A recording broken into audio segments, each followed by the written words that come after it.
is Olivia. My name is Rachel. My name is Vivian. My name is Robert. Okay. Robert, you need to speak up. And don't forget the name of the story. Judaism, what is Talmud?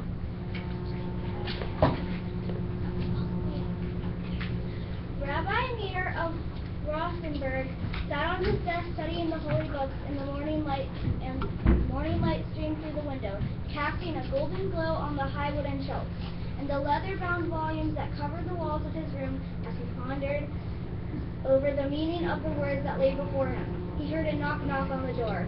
Who is there? He asked, and smiled when he heard the reply. It was his youngest daughter, Rachel, coming to see him for the morning visit. Rabbi Meir held out his arms as the young child ran to greet him. Rachel was a curious child, and she was bright and quick and showed wisdom beyond her years. On her own, for it was not usual for girls to study the Torah in those days, she had learned to read Hebrew and Aramaic, and she knew all the prayers for the weekdays, Shabbat, and the holy days, and could recite whole passages in the Torah from memory. But Rachel knew, as did all the children in her family, that most difficult challenges of all were to be found in the study of the Talmud. Most of all, Rachel wanted to join her father in the study, but girls almost never had the chance. Standing next to Rabbi Meir's chair, she asked him, "Father, teach me how do you study the Talmud?" In the quiet study room, he answered, Talmud is really difficult. It requires that you not only read and memorize, but also that you think. "Please, Father," Rachel begged, "let me try." Very well, my daughter. I will give you a lesson. Now, listen carefully. 2 men working on a rooftop fell through the chimney. When they landed on the floor, one had a clean face and one had a dirty face. Which one went to wash his face? Rachel puzzled for a moment to herself. "The dirty one, of course. Everyone washes his face when it's dirty, right?" Rabbi Meir said, "Oh, wait, what?"